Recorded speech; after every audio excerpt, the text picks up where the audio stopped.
Well, thank you very much, Natalie. Well done. Thank you.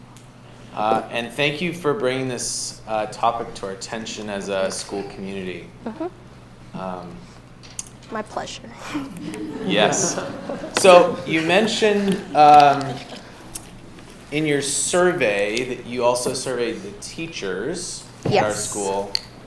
Did you find any patterns from their perspective? You talked about the students not really liking letter grade systems. What about the actual teachers giving the assessments? Yes, so I did find a lot of interesting and valuable information from the teachers.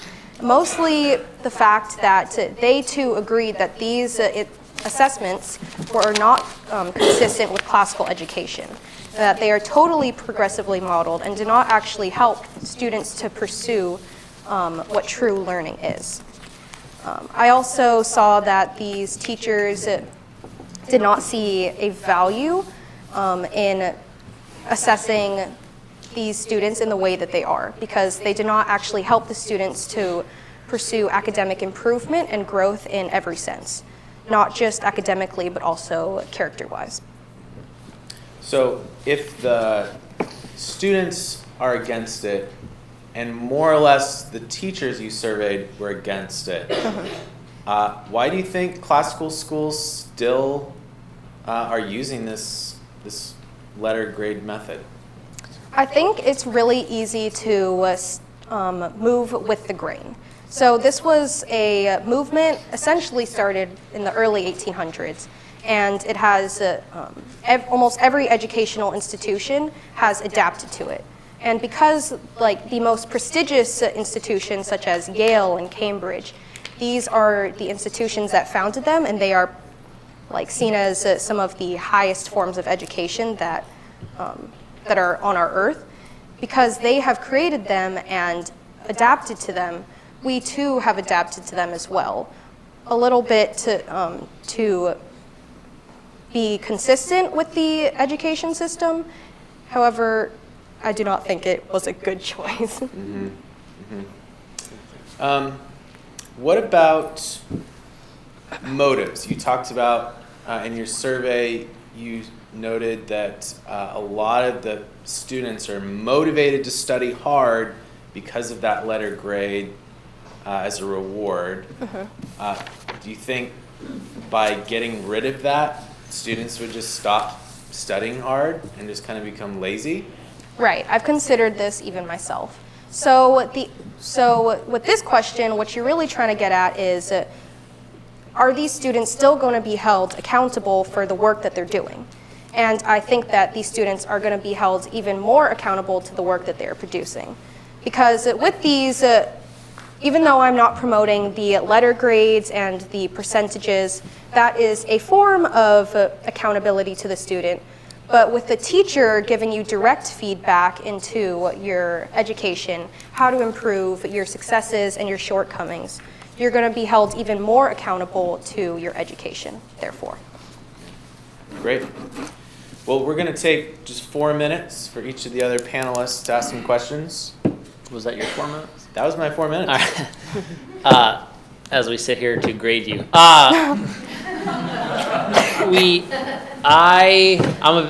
You did a really good job. I have 5 kids and we homeschool and we believe in a lot of what you're saying. So you have an advocate, at least in principle here. Couple questions. As Christians, like I love the idea, obviously, of forming the whole person, right? Forming individuals to love the Lord through our whole bodies. At the same time, as Christians, we're like always in this tension of trying, like, how do we live in the world and not of it? How do we integrate? How do we reach the world and not just withdraw into nothing where we aren't loving people and loving the world and bringing life to the world? So how, in that, it seems like students would be being formed in this one way, but then they have to go into the world, and it is an industrial, performance-based world. Like the jobs they get, the promotions they're going to get, all of this is in large base off the same principles as the school system, right? Like performance, grades. So how do you think forming a young child, let's say, or even through high school, in written assessments in a classical model, and this kind of critical thinking, how do you think that prepares them to operate in that industrial world? Right. So I think that with written assessments, students will be even more prepared for the goals and the jobs even that they want to achieve. I think that because with these written assessments, students will be pursuing, well, that's the hopes, Students will be aimed in pursuing education for its true purpose. Therefore, they're not trying to just check off a box in a list. Rather, they're going to be trying to pursue this truth. They're trying to pursue maturity and loving the process of growth. They're trying to see the importance in every aspect of learning, and therefore they're going to grow and mature, and they're going to have these principles that last with them throughout their life. These principles of truth and maturity and wisdom, rather than just, I'm going to check this off a list in order so that I look good, in order that my boss will like me. Mm-hmm. Does that answer your question? It does. Related, maybe a little bit more practically. So it seems like one of the goals of Christian classical education, some of this you alluded to, is like forming a kid according to who he is, like what he loves, what he wants to do, what he's good at, what he cares about, how God's formed him. So how do, maybe more practically speaking, in an industrial world, how would you apply or say that, it seems like classical schools, if there's a critique, it's they've overemphasized on the liberal arts and humanities. Mm-hmm. And, there is a bifurcation in the world of like these technical schools, math, engineering, accounting, that are very objective. Like all the tests are pretty objective, right or wrong. So how would you say, it's kind of a dual part question, but you can just answer it generally speaking. How do written assessments first prepare, but you kind of already answered that. More practically speaking, maybe, how do written assessments, how do you do that for someone that's going to be an engineer or an accounting major? If find a high school student that's really in love with this math and wants to go in this direction, is thriving, loves it, loves numbers and order, how would you apply a written assessment, or how does this work for someone that's focused on those areas? So are you asking like how would a math student get I think for the general person, like a written assessment makes a lot of sense. Yes. For someone that's reading or writing or discussing poetry, maybe art, maybe even medicine theories. But what about an accounting major or a math student? How does a written assessment work? Right. So you can still totally address the students' successes, their failures, and how to improve. However, it might not be specifically in a written assessment. It could be in a form of an equation being derived, like from step 1 to step 12. There needs to be a little bit of adaptation to every subject in order that it can be fully utilized. So these written assessments, yes, like it would be great for assessing the work as a whole. But the specific math subjects might need a little bit of a adaptation where they have derivations and just in order so that the student will be able to fully understand their successes, shortcomings, and how to improve. Great. We'll move on to the next panelist. Thank you very much for your very thought-provoking paper and speech. You did a great job. Thank you. Yeah, I also commend your initiative in going out and gathering your own data. That was awesome. Thank you. I have a related question. First, what gaps do you see in the data that you collected? And kind of secondly, if you did another survey, what questions would you ask to kind of clarify your thought? Right. So with a very small classical school, I was only able to get a small pool of data. Right. So I asked all the teachers to respond to my survey, but of course, due to time constraints and they just had other things to do, not all of them could. So under 10 of them responded. And then with the students, with only 100 students in our upper school division, I was only able to get about 20 of them. Sure. So I would like to get a larger population for my survey size. And furthermore, I would like to get a public school perspective on this topic. Are there any particular questions, though, like that you would different questions that you would ask? That is not something I particularly thought about. Okay, yeah, that's fine. Do you have a further question? I guess when you looked at your data and you thought about your conclusions, were there any gaps? Like you thought, oh, I wish I knew, I'm not really quite sure about this conclusion I'm drawing, or?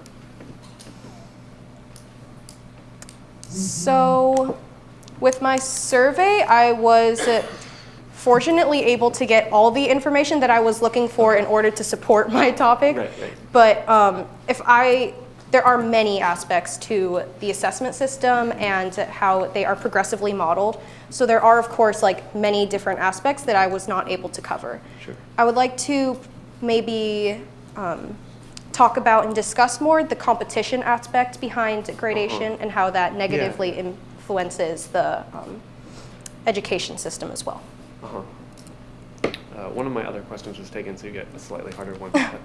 But, do you think that classical Christian education is adequately teaching the students to love reproof, like, you know, the fear of the Lord is the beginning of wisdom, he who hates correction is stupid, like, or do you feel like that aspect is being, whatever the assessment is the classical Christian system doing a good job of teaching students to really value feedback and correction, or just kind of be discouraged when they get a bad mark?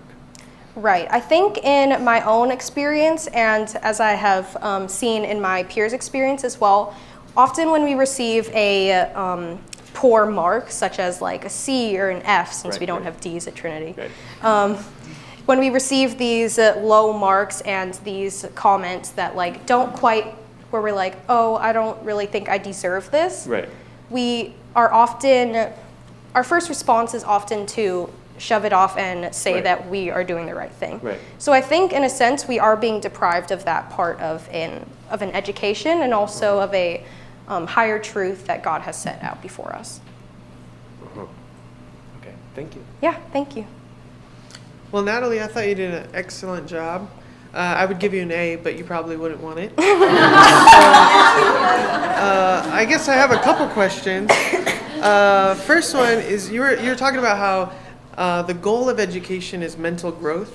Yes. So I guess explain to me how you would reassess mental growth from subject to subject. An example would be someone in math or someone in English, like between these subjects.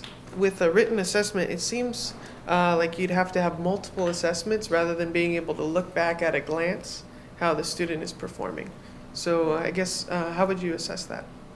How would I address? I guess think of it as one student in multiple subjects. How are they doing? Yes. How would you be able to look at it at a glance, if that makes sense? Right. So I would think you would have to assess students for each subject individually. And I think if you wanted to assess their development as a whole for every subject, like as an overarching picture, you would have to address their character development, if they are truly pursuing wisdom and truth, and if also they are putting effort in. So it's a lot about personal growth and how much effort the student is putting forth in pursuing these classical concepts of goodness, truth, and beauty. Yeah, that's good. And my second question is kind of related because it seems like humans are always looking for ways to be efficient. Right. And so the letter grade seems to make it efficient for teachers to assess their students, not only individualistically, but even as a whole. Yes. How all their students are faring in relation to one another. So with these written assessments, how would you make up for that? How would you make up the gap in efficiency? Right, so I think with that question we have to look at the true purpose of an education. So for classical education, the purpose is not particularly to be job ready and efficient, though those are great aspects of education in itself. So the purpose of a classical education is to cultivate every aspect of the mind, academically as well as emotionally, morally, philosophically, and in all of these aspects. So although you would not perhaps get this letter grade or a number to say, this is how my class is doing, you will be able to look into the students individually, and you'll be able to understand their character development, their academic development. So in a way, I think this would give you a stronger sense of how your class is actually doing as a whole, rather than depleting like efficiency in an education. Very good. Thank you. All right, well, we'll take some time now for the audience to ask some questions.